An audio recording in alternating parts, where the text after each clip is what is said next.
de una organización, o por lo menos como lo veníamos pensando.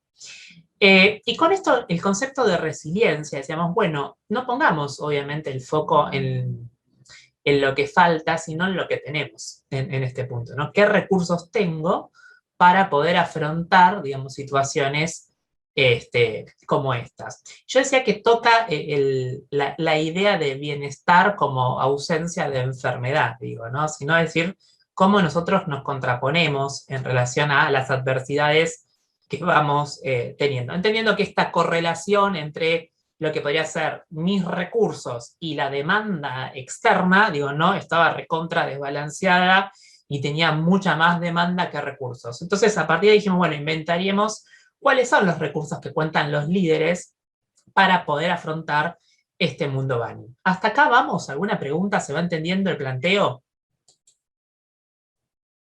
Sí, ahí se entrecorta. ¿Me están escuchando bien? ¿Se corta? ¿Se escucha mal? No, se escucha muy bien y va todo muy bien, Matías. Bueno, genial. Cualquier cosa, abren micrófono, me paran, estamos entre colegas, cero historia con eso. Y nos encontramos en este estudio, digo, que hicimos, es que la mayor respuesta, digamos, ¿no? que se utilizó, el mayor despliegue de recursos, y esto nos parece interesante porque de acá empezamos a trabajar el bienestar, es decir, bueno, ¿desde qué base? Digo, no puedo empezar a trabajar bienestar desde la clase de yoga, desde la clase de mindfulness, sino decir, bueno, de qué recursos realmente, qué estrategias de afrontamiento al estrés tengo. Y esa es midiéndolo. Y es por lo menos cómo lo encaramos nosotros. Después sí, va a venir una etapa de diseño de alguna manera, divergencia de ideas, convergencia, ver los momentos wow que queremos generar en relación a esto. Y me parece que también, ahora voy a explicar qué son estos puntos verdes, son los puntos que obtuvieron un mayor puntaje. Y si ustedes, digo, de los líderes que respondieron con menor nivel de ansiedad, ¿se entiende a lo que voy? Digo, el menor nivel de ansiedad correlaciona con la presencia de determinadas estrategias de afrontamiento. Y miren qué interesante, ¿no? Porque las mayores estrategias de afrontamiento tienen que ver con el apoyo social que uno tenga, digo, ¿no? Con la red de relaciones que nosotros tengamos, ¿sí? Y no necesariamente porque lo discriminamos entre el apoyo social y el apoyo profesional. No es un apoyo técnico, ¿sí? Es esa persona que frente a una situación de elevada ansiedad, si se me permite la palabra, niveles de angustia, digo, ¿no? Sé que hay colegas acá, ansiedad barra angustia, en realidad lo que veíamos es que el apoyo social, digo, ¿no? La conformación de la red era algo muy importante. Es decir, qué nivel de equipos teníamos en ese nivel de liderazgo. O sea, otra vez aparece, ¿no? Más la horizontalidad que la verticalidad en este punto. Me parece como un mensaje fuerte como para poder trabajar. Otra de las cosas que apareció y que medimos tiene que ver cuando ponemos la palabra religión, espiritualidad, tiene que ver con el sentido de trascendencia, ¿sí? De alguna manera, ¿sí? Porque en un contexto Bani, en un contexto donde todo me cambia, el lugar del propósito, digo, ¿no? Que lo pusimos con el nombre de espiritualidad. Propósito, digo, en el sentido, ¿por qué lo relacionamos con espiritualidad? Tomamos a la Lux ahí de reinventar las organizaciones y dijimos, bueno, empecemos a medirlo, digo, porque lo que nos pasa a nosotros es que hace 3 años quizás venimos desplegando, digo, ¿no? Quizás hace un poquito más venimos con temas de agilidad y demás. Bueno, ¿qué pasa si empezamos a medir? ¿Es realmente lo que desarrollamos y desplegamos en el campo de mindset ágil, de reinventar la forma en que trabajamos? ¿Qué pasa si empezamos a medir, digo, ¿no? Bueno, esta fue una apuesta a poder empezar a medir y trabajar con datos, digo, ¿no? De qué nivel de bienestar genera un entorno ágil en este punto. Vamos hasta acá. Entonces, espiritualidad tiene que ver con propósito, digo, y cuando hablamos de propósito es poder trascender a partir de mi contribución, ¿sí? Algo que supera el yo, decimos nosotros, digo, ¿no? Y que se conecta realmente con el propósito del equipo, de la organización, en donde esté. ¿Cuál es el sentido de trascendencia? Y si eso varió o no en la pandemia. Como yo siempre digo, vimos propósitos hermosos que a los 15 días de la pandemia estaban hechos trizas, digo, no quedó nada de eso como respuesta organizada, con lo cual mucho propósito ahí no había. La tercera estrategia que surgió es la reevaluación positiva. Son personas con una amplia flexibilidad para poder, ¿no? Siempre decimos, en criollo diríamos, poder ver la mitad del vaso lleno, ¿sí? En este punto y poder readaptarse. Hablamos de reevaluación cognitiva porque ahí hay un cambio en las creencias que tienen acerca del trabajo, digo, en este punto y acerca de los desafíos que se le presentan. Y el cuarto, por eso lo quería también dejar para el final, el cuarto nivel de afrontamiento que tuvo mayor peso en esta muestra de 160 líderes es el concepto de autonomía. Y acá se nos prendieron todas las luces, digo, ¿no? La autonomía, digo, es uno de los pilares y valores de la agilidad en sí mismo y de las culturas que intentan evolucionar, digamos, ¿no? Hacia a un nuevo way of working, de alguna manera que nos está planteando y que se está poniendo en jaque de alguna manera, ¿no? Incluso al día de hoy, digo, ¿no? Yo lo veo porque, digo, hay paradojas en la agenda que tenemos. Por un lado estamos hablando de bienestar y por otro lado estamos hablando, ¿no? De vueltas a la presencialidad de manera de cascada, de manera obligada, de si vamos 3x2, 2x4, parece un tango. Yo le digo el tango de la presencialidad, porque escucho las conversaciones, vos que vas 2, 3, 3, 4, digo, ¿no? Como si realmente eso pareciera que ahí desaprendimos. Digo, el nivel de autonomía que logramos en el trabajo remoto, ahora volvemos como no, el péndulo de la historia nos vuelve a la presencialidad ordenada, vaya a saber por quién, con qué criterios, digo, ¿no? Pero sí en cascada. Y eso mata, fíjense, uno de las estrategias de afrontamiento más utilizadas de alguna manera, o con mayor presencia, me gustaría decir, en esto, en los líderes, digo, ¿no? Que tiene que ver con el concepto de autonomía, digo, para la toma de decisiones, autonomía para el way of working, autonomía, digamos, ¿no? Para revisar primero la funcionalidad del equipo de trabajo, sin embargo, no, otra vez vamos hacia lo homogéneo, ¿no? A no poder trabajar el journey de la experiencia de acuerdo a los arquetipos que tenemos en nuestros negocios, ¿no? E intentamos ver la organización como un todo. Entonces creo que ahí se nos levantó una fuerte alerta, porque en realidad, digo, no, estos cuatro eran los que sostenían los pilares de bienestar. Cuando empezamos a correlacionar esto con los programas que se estaban llevando adelante, no encajaban. No teníamos match entre las prácticas a que llamamos bienestar, ¿sí? Y a las prácticas y a las estrategias de afrontamiento que utilizan los líderes con buenos resultados. ¿Venimos bien? ¿Hasta acá? ¿Alguna pregunta? ¿Hace sentido lo que estoy diciendo? ¿O dicen, Estudio el 8 se volvió loco con lo que está planteando, no tiene correlación? ¿Sí? Pero nos hacíamos estas preguntas, digo, ¿cuál es el nivel de impacto y cómo podemos medir? Nosotros trabajamos con OKRs, digo, ¿no? Y si tuviéramos que trabajar OKRs en relación al bienestar, ¿cómo los empezamos a medir? ¿Cuál es el impacto, digo, ¿no? Que tiene cada una de las iniciativas que hacemos en el nombre del bienestar, digo, ¿no? Y, y salir de la discusión si es con la tecnología, si no es con la tecnología, es un problema de humanos. Después los medios, yo le diría que los discutimos en una segunda ronda en este punto. Pero traer a la mesa la tecnología me parece que, digo, no, en este punto, por lo menos para pensar bienestar, ¿sí? Nos hace ruido. ¿Sí? Nosotros pensamos, ¿no? Que cuando que es una carencia en este punto. ¿Por qué? Porque cuando necesitamos elementos externos para poder autorregularnos, estamos en problemas. Digo, ¿no? En este punto. Cuando aparece el elemento, digo, ¿no? Hoy trabajamos mucho de detox digital y lo que vemos cada vez más es que la gente dice, bueno, necesito reprogramar mi celular porque no me puedo controlar. Y uno dice, ¿dónde está el control? ¿Está afuera o está adentro? En este punto, digo, ¿no? Fíjense hasta qué niveles cuando pensamos bienestar tenemos que poder indagar. Y eso no lo soluciona ni la fruta ni bloquearme el horario de almuerzo en este punto, ¿no? Que es otra de las políticas que vimos, bueno, que no haya reuniones en los horarios de almuerzo. No hay otra práctica totalizante, ¿no? Que borra la diversidad de las historias de las personas que hacen nuestras organizaciones. Bueno, repaso entonces. 4 factores, no sé, Gus, avísame el tema tiempo, ¿cómo Y no, venimos? puedo un comentario nada más, Matías. Dale, por favor, así yo No, tomo con el agua. tiempo venimos bien, tranquilos. Sí. Bani, ¿no? Decías los contextos me imagino que parecido a lo de Buca, ¿no? Esto de variable, incierto, ¿no? Ambiguo, sí. Es peor que Buca, A digamos. ver, Es mucho dale. peor.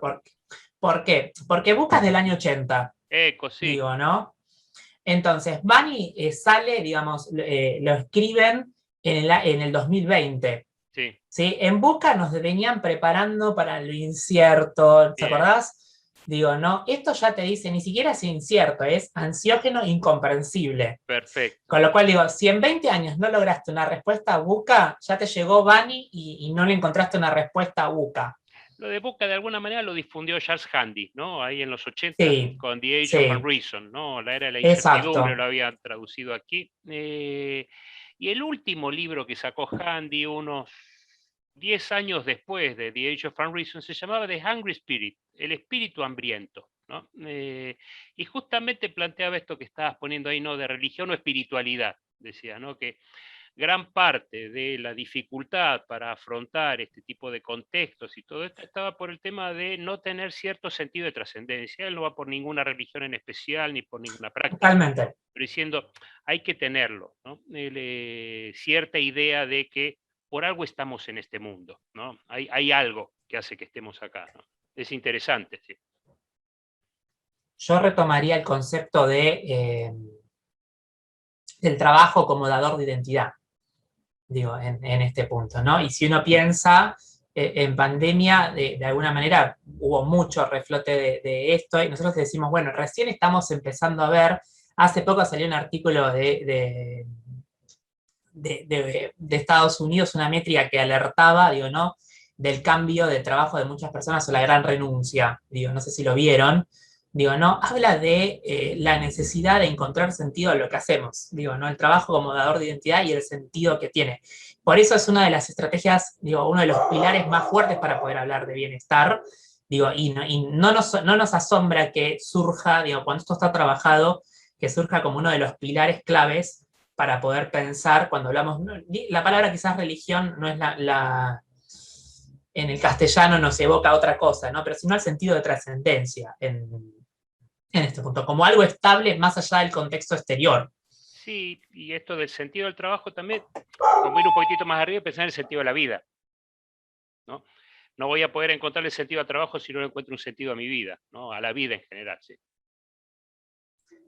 Totalmente. ¿Sí? En las culturas TIL, digo, ¿no? El sentido, la vida es una, y acá rompemos otro paradigma también que me gustaría marcar, que es dejar de hablar del equilibrio entre la vida profesional y la vida, ¿no? Hay una vida, chicos y chicas, que están acá.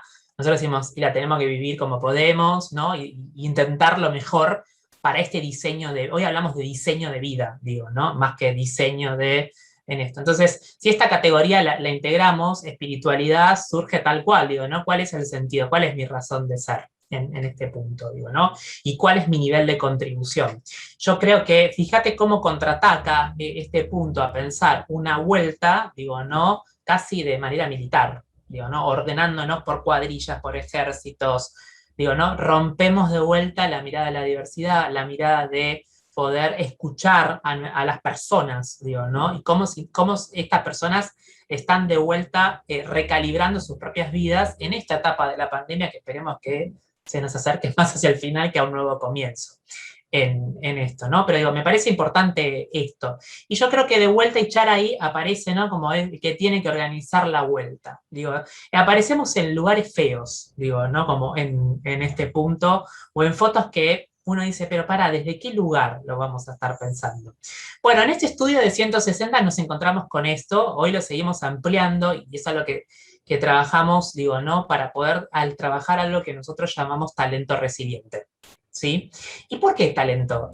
Voy a avanzar. ¿Por qué talento, este modelo de talento resiliente? Porque hay una falsa creencia, nosotros decimos, entender la resiliencia como capacidad.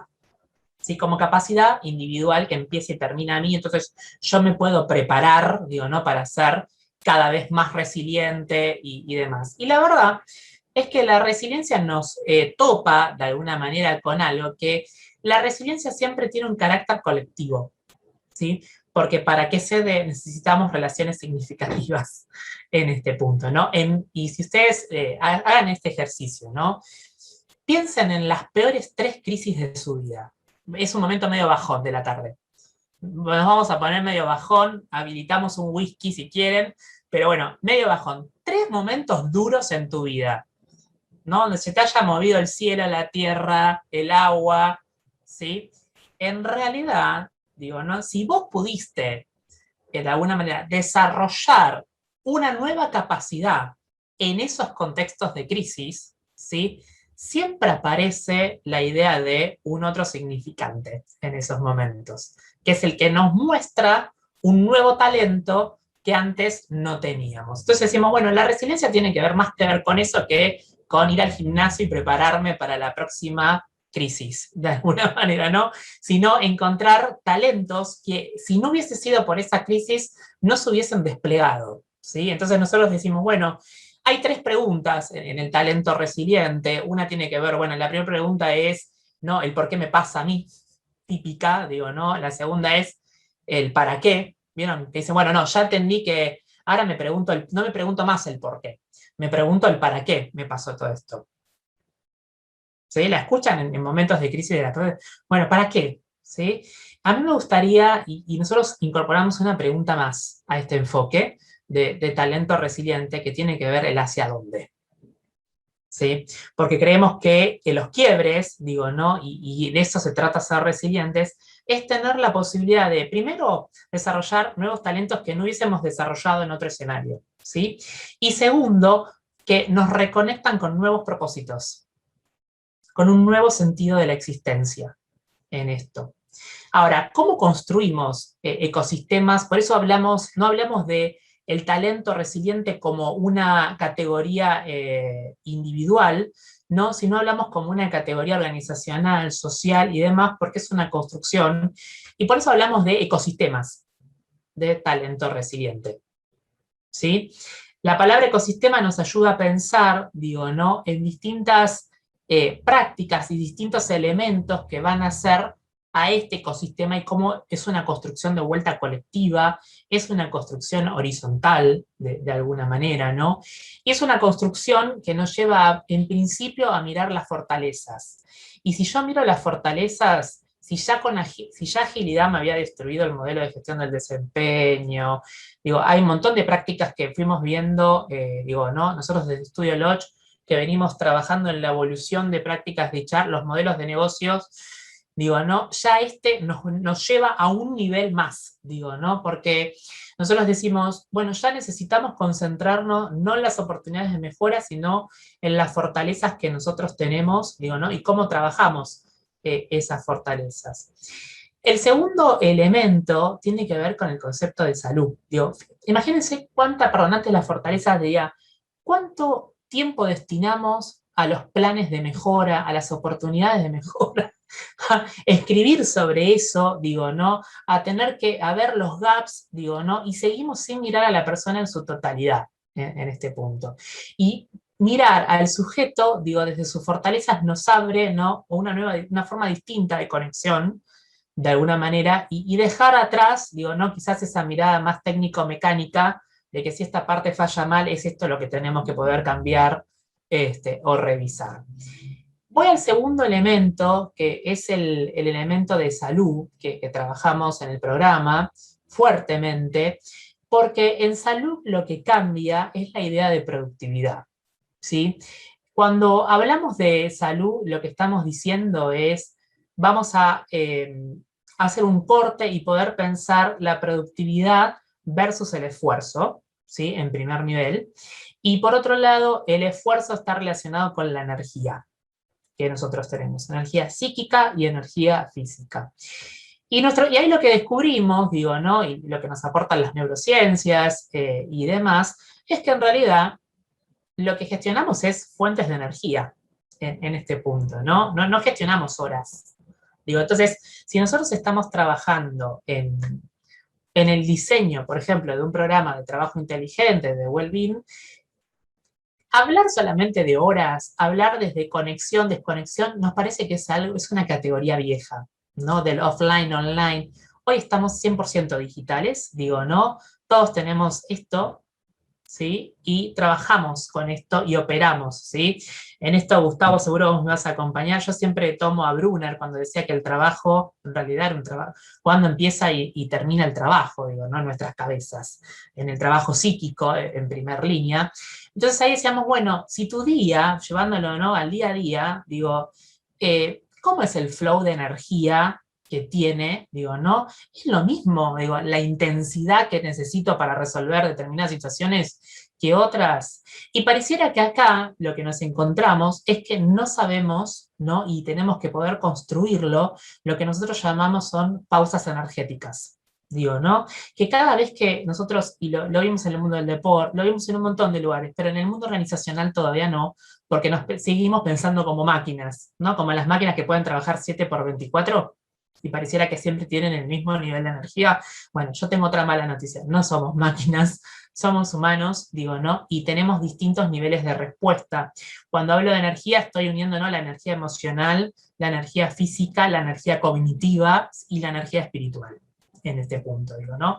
Estas 4 distinciones nos permiten poder empezar a armar biorritmos que tengan que ver más con la energía y con la persona y cómo la persona se conecta y si tiene pausas de recuperación en este punto, ¿no? Que es un concepto que no aparece en entre la agenda de las organizaciones. Me gusta más pausas de recuperación que silla ergonómica, digo, como impacto, digo, ¿no? A trabajar en esto. Y que la ausencia, de alguna manera, de las pausas de recuperación no nos vuelve más robustos, sino todo lo contrario, ¿no? Nos hace que tomemos cada vez malas decisiones, nos hace que nos volvamos más, perdamos nuestra capacidad de autocontrol y estemos más irritables, ¿sí? Es lo mismo, ¿vieron cuando dicen, yo cuando tengo mucha gente dice, no, no pongas una cola a las 5 de la tarde porque nos matan.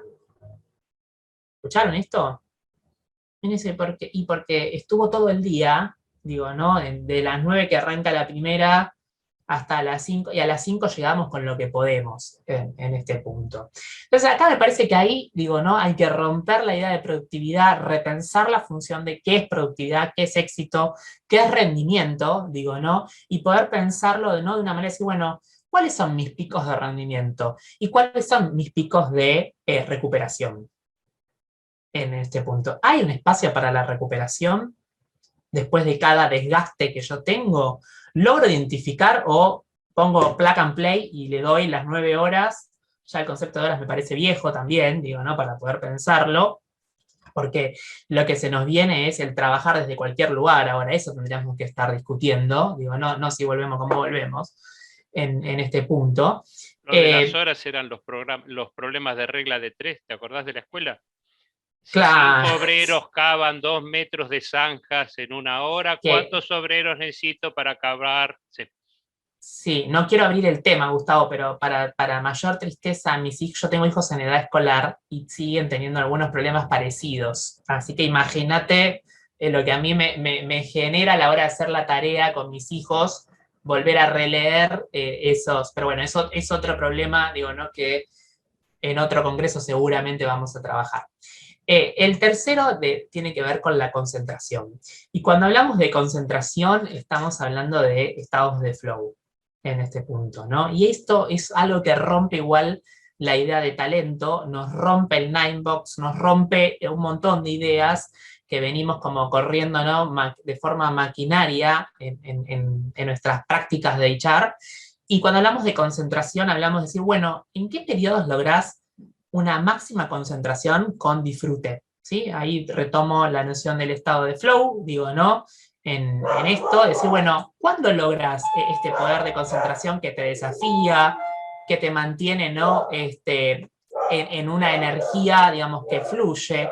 Yo siempre decía, ¿se acuerdan cuando éramos chicos y nos decían, deja de jugar que está la comida? ¿Se acuerdan de ese momento de quiebre y que uno decía, no, espera, yo lo sigo viendo con mis hijos en el Fortnite, digo, ¿no? En esto, que me dicen, para, una partida más y ya voy. Bueno, eso es un estado de flow, gente. ¿Cuántos estados igual, si yo les diría, vení a comer o vení a tomar una cerveza en su trabajo, ustedes dirían, no, espera, dame 10 minutos que la estoy pasando genial y salgo? No, dame 10 minutos que mando el mail que me están pidiendo urgente. Eso no es flow, ¿sí? Sino decir, bueno, dame que estoy en una, que estoy reenganchado, que todo mi yo está ahí conectado con la actividad y hay de vuelta energía con placer. Y eso, nosotros decimos, eso es lo que construye un talento de alguna manera resiliente en este punto. No lo tenemos mapeado en las organizaciones. Cuando vos le preguntás al líder, vos identificás cuándo tu equipo entra en flow, no flow, nos dice, ¿para qué flow? ¿El de la empresa de... ¿Se puede nombrar? ¿Es auspiciante o no, Gustavo? No, nos dice, ¿es el flow de conexión de flow de qué? No, es estar ahí, digo, ¿no? En ese punto de trabajo, digo, ¿no? Y fíjense en que acá lo que nos encontramos, y nos encontramos mucho también en la pandemia, es con gente aburrida, ¿sí? Y con gente que... Teníamos los dos polos en esta investigación que hicimos. O gente que estaba aburrida con relación al flow, porque los desafíos que tenían eran, me sacaste la presencialidad, puedo poner foco en casa, lo saco rápido, y después, ¿qué hago? Entonces empezaron a estudiar, empezaron a encontrar otras vueltas a esto, ¿no? Y gente que estaba sobreexplotada, que no encontraban ni aunque sea 10 minutos de flow en este punto, ¿no? Y terminó en estar quemado en un burnout terrible en este punto, digo, ¿no? Que se sigue pensando, y esto también quiero alertarlo, que con las vacaciones lo solucionamos. Digo, no, pero entonces te veo estresado, no le es como si yo a Flavia le dijera, mira, Flav, yo creo que te está faltando un viajecito afuera, te veo muy cansada, ¿no? Todavía si tenemos esa ilusión, digo, ¿no? De que vamos a poder recuperar nuestras capacidades cognitivas energéticas, ¿no? En una semana o en dos o en el tiempo que quieran, digo, ¿no? Viajando. De vuelta al modelo maquinario activando en esto. Yo les cuento que los niveles de estrés no bajan y si bajan, vieron que dicen, al final ya en la primera semana los perdés todos, digo, ¿no? Como decimos, ya es viernes y sentí que me fui de vacaciones hace un montón, digo, ¿no? Ahí hay algo de lo energético que realmente no funciona en este punto. Y por último, hay dos más que trabajamos fuertemente en este programa, que tienen que ver con las relaciones en esto, ¿no? ¿Cómo construimos de forma positiva relaciones significativas en nuestros entornos? Yo decía que en las estrategias de afrontamiento, ¿no? La red social, el apoyo, digo, no funcionaba como uno de los amortiguadores frente a altas demandas, que es lo que termina produciendo, ¿no? El estrés en este punto. Bueno, acá lo que nos encontramos es que podemos aprender, ¿no? A construir relaciones positivas, a tener conversaciones significativas y a construir esa red, digo, ¿no? Que de alguna manera te sirva para afrontar situaciones adversas. Y tener una respuesta distinta, y esto va a estar atado a un concepto que ya trabajamos mucho en agilidad, que tiene que ver con el concepto de seguridad psicológica, digo, ¿no? De los equipos, de los ambientes, ahí Flavia me dice que sí, pero digo, esto es como un salto más, digo, ¿no? Decir, bueno, una vez que construimos seguridad psicológica, vamos por relaciones, vamos por vínculos, vamos por lazos, digo, ¿no? Que nos sirvan para justamente esto que yo decía, la resiliencia como una capacidad colectiva, digo, ¿no? Porque es ahí donde se empieza a construir un hacia dónde nuevo en esto. Y en Lodge estamos como recontra esperanzados de que vamos a seguir teniendo transformaciones en el mundo laboral y que si bien que pasa el péndulo está para un lado, va a volver para este, digo, ¿no? Y vamos a poder evolucionar, digo, en esto que nosotros llamamos propósito, ¿no? Y que es esta visión de futuro, de alguna manera, y de sentido. Porque no es, a veces se equivocan cuando hablamos de propósito y dicen, bueno, el plan, ¿se acuerdan? El plan a 5, 10, 15 años, ¿de dónde va? No, no tiene que ver con eso. Tiene que ver dónde resonamos, ¿no? Dónde encontramos sentido, dónde encontramos unidad más allá de lo que hacemos en el día a día, ¿sí? Con estos 160 líderes empezamos a trabajar este modelo, digo, ¿no? Que correlaciona con la medición, que es lo que nos preocupa de las estrategias de afrontamiento y ver cómo este modelo empieza a impactar en potenciar de alguna manera el concepto de resiliencia y bienestar, ¿no? Y el concepto de estrategias que tenemos, fíjense que las estrategias están en las personas. ¿Usamos la tecnología? Sí, claro, para nosotros los ecosistemas están relacionados, ¿no? con el mindset digital. siempre que la tecnología trabaje para nosotros y no a la inversa. Digo, si en un primer momento para lograr estas pausas energéticas que yo digo, que trabajamos mediante una app y demás, el elemento externo te sirve para empezar a regular y adquirir el hábito, bienvenido sea, antes que la nada, ¿sí? En este punto. Pero hay un momento, hay un salto de conciencia que tiene que ver cuando nosotros pasamos a concentración, relaciones y propósito, digo, ¿no? Que decimos, bueno, es de las personas, digo, ¿no? Es algo que tenemos que construir, digo, ¿no? Son niveles de conciencia espiralados donde tenemos que poder llegar a entender que ahí radica nuestro bienestar. Y a mí también, digo, me gustaría hablar de pensarnos de manera sustentable, digo, ¿no? Porque es algo que no pensamos en este punto.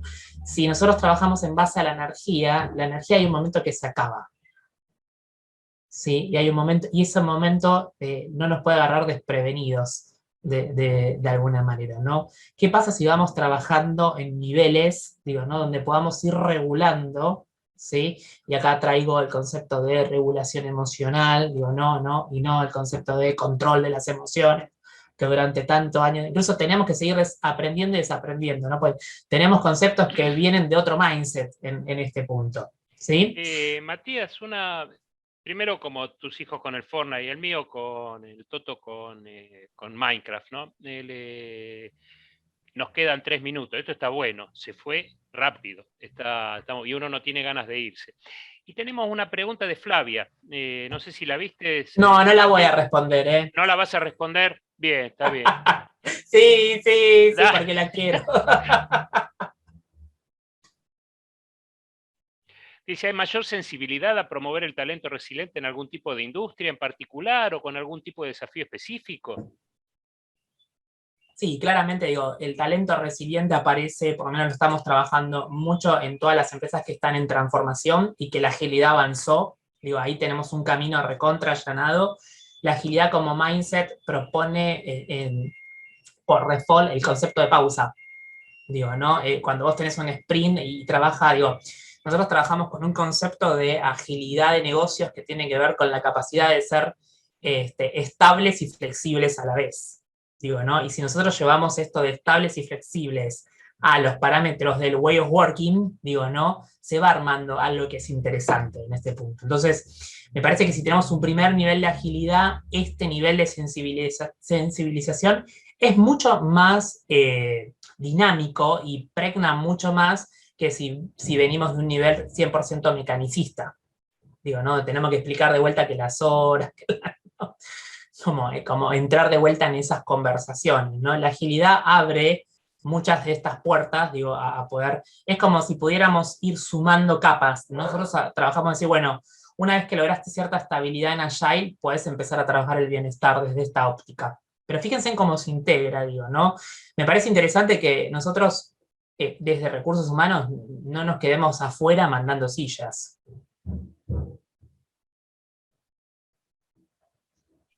Y que más que una rama de actividad, o así, es como una etapa, ¿no? Es una parte en un proceso. Sí, también lo que podríamos hacer es ver de nuestros procesos cuáles impactan sobre esto. Porque, no, digo, y ahí podríamos seguir hablando un montón, pero digo, ya agilidad nos hackeó un montón de procesos desde las áreas de recursos humanos y tuvimos que reinventarnos, digo, ¿no? Nosotros dijimos, bueno, tuvimos que, hay un HR que tiene que morir para poder reinventarse y poder acompañar y ser HR Agile.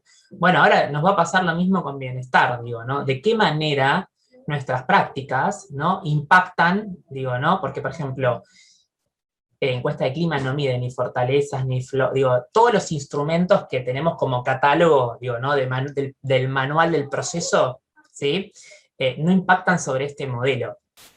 Digo, no logra atrapar ni flow, ni fortalezas, ni biorritmos, digo, ¿no? Quizás tengamos que migrar a nuevas herramientas, a nuevas intervenciones que nos permitan atrapar estas variables. Por lo menos es lo que estamos haciendo nosotros. Y ahí nos vamos, Matías. Muchísimas gracias. Ahí ya queda 2-1-0 y ahí nos fuimos. ¡Chao! Gracias a todos.